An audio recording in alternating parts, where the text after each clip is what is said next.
10월 12일 새벽 기도회를 시작하겠습니다. 우리 다 함께 찬송가 279장 인내하신 구세주여 1절과 2절 부르시겠습니다.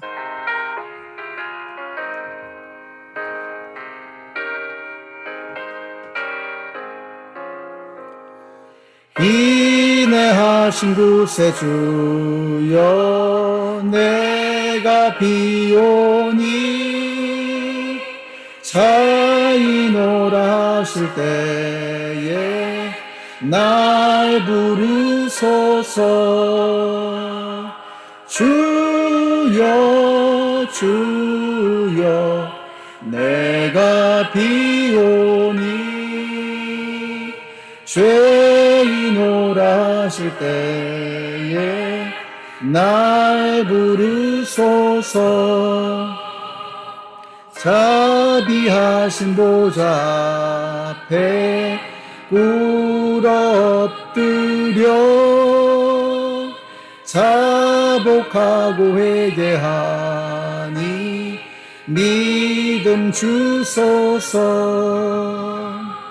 주여 주여 내가 비오니 죄이노라 하실 때에 날 부르소서. 아멘. 오늘 우리에게 주시는 하나님의 말씀은 고린도후서 9장의 말씀입니다. 그 중에서 7절부터 9절까지의 말씀을 읽겠습니다. 각자 마음에 정한 대로 해야 하고 아까워하면서 내거나 마지못해서 하는 일은 없어야 합니다. 하나님께서는 기쁜 마음으로 내는 사람을 사랑하십니다. 하나님께서는 여러분에게 온갖 은혜가 넘치게 하실 수 있습니다. 그러하므로 여러분은 모든 일에 언제나 쓸 것을 넉넉하게 가지게 되어서 온갖 선한 일을 얼마든지 할 수 있습니다. 이것은 성경에 기록한 바 그가 가난한 사람들에게 아낌없이 뿌려주셨으니 그의 의가 영원히 있다 한 것과 같습니다. 아멘. 네, 예루살렘 교회를 돕기 위한 헌금은 사실은 고린도 교회에서 먼저 자원했었습니다. 마게도니아 교회는 늦게 시작했지만 일찍 마무리를 했고 고린도 교회는 먼저 시작했는데 이게 마무리가 잘 안 됐던 거죠. 그래서 바울은 이 사실을 마게도니아 교회에도 자랑했던 것입니다. 고린도 교회가 먼저 이걸 시작했으니까요. 그래서 고린도 교회가 이렇게 연보를 헌금을 풍성하게 잘 하고 있다라고 하는 것을 마게도니아 교회에 자랑을 했던 것입니다. 마게도니아 교회는 고린도 교회의 이와 같은 모습에 도전을 받았고 심히 감동을 받았습니다. 그래서 2절에 보니까 고린도 교회의 이런 열심을 보면서 많은 사람들이 분발했다 이렇게 말씀하고 있어요. 자, 그런데 이렇게 선한 영향력을 미쳤던 고린도 교회의 헌금이 자꾸만 연기가 되는 거예요. 그래서 3절에 보는 바와 같이 바울은 헌금위원들을 보내서 그 모든 자랑이 헛되지 않도록 계속해서 아름다운 모범으로 남도록 고린도 교회를 권면하고 있는 그런 장면입니다. 자, 이것을 통해서 바울이 궁극적으로 바라는 것이 뭐냐? 5절을 보세요. 그러므로 나는 그 형제들에게 청하여 나보다 먼저 여러분에게로 가서 여러분이 전에 약속한 선물을 준비해 놓게 하는 것이 필요하다고 생각하였습니다. 이렇게 해서 이 선물은 마지못해서 낸 것이 아니라 기쁜 마음으로 마련한 것이 됩니다. 하나님은 기쁜 마음으로 낸 것만을 기쁘게 받으십니다. 마지못해서 억지로 내는 헌금을 하나님은 기뻐하지 않으세요.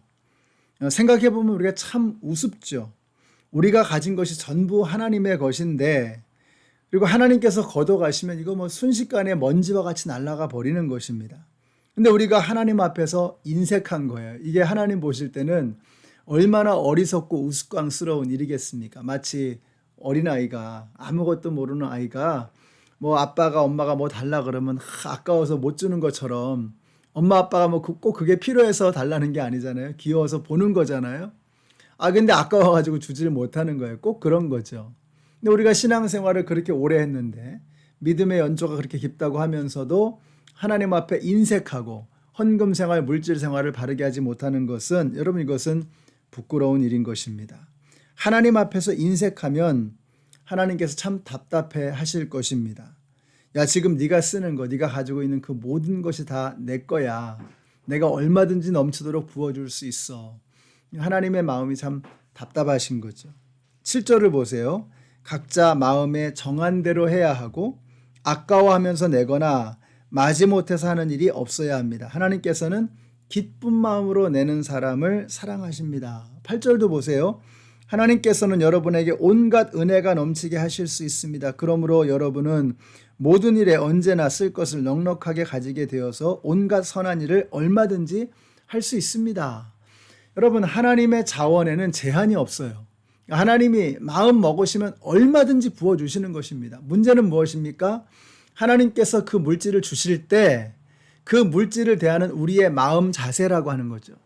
우리가 하나님이 물질을 부어주실 때 그것을 나밖에는 모르는 이기적인 사람으로 나를 위해서만 사용하고 있다 그러면 하나님께서는 우리에게 물질을 넉넉하게 부어주실 이유가 없는 거죠.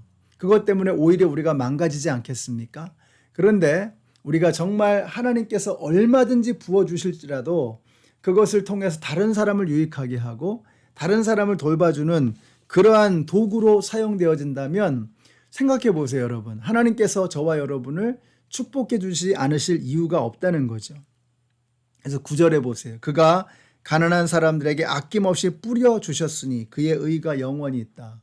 하나님께서 가난한 사람들에게 아낌없이 뿌려 주십니다. 그런데 그냥 공중에서 막 뿌려 주시는 게 아니잖아요. 어떻게 뿌려 주세요? 바로 저와 여러분을 통해서, 이 땅의 교회들을 통해서 하나님께서는 가난한 자들에게 하나님의 은혜를 뿌려 주시는 거예요. 근데 우리가 교회가, 성도가 그 뿌려주는, 하나님께서 주시는 은혜를 흩뿌리는, 나누어주는 이 역할을 감당해내지 못한다면 하나님께서 저와 여러분의 삶을 어떻게 축복하시겠습니까? 우리 교회를 어떻게 축복하실 수가 있겠어요? 사랑하는 성도 여러분, 저와 여러분에게 넉넉한 물질을 내어주신 이유는 하나님께서 우리를 통해서 당신의 일을 하기를 원하시기 때문인 것입니다. 인색하지 마시고 여러분, 하나님 앞에 넉넉한 마음으로, 감사하는 마음으로, 자원하는 마음으로 인색하지 않게 드릴 수 있는 저와 여러분이 되시기를 바라요. 신앙의 연조가 깊으신 분들, 또 직분이 있으신 분들 가운데서도 헌금 생활을 제대로 못하시는 분들이 참 많이 있습니다. 여러분, 이것은 여러분이 부끄러워하셔야 될 일입니다. 우리가 믿음이 있다는 것은, 그리고 우리의 신앙생활의 연조가 깊어진다는 것은 하나님 앞에 아낌없이 드릴 수 있는 그런 담대한 믿음을 갖는 것입니다. 우리가 무엇을 믿기 때문이죠? 하나님께서 얼마든지 넉넉하게 부어주실 수 있다라고 하는 이 확신이 우리 가운데 있기 때문인 것입니다. 우리 연합장로교회 성도님들이 하나님 앞에 인색하지 마시고 헌금 생활, 또 물질 생활을 선명하게 깨끗하게 해나가시는 우리 모든 성도님들이 되시기를 축복합니다. 기도하겠습니다.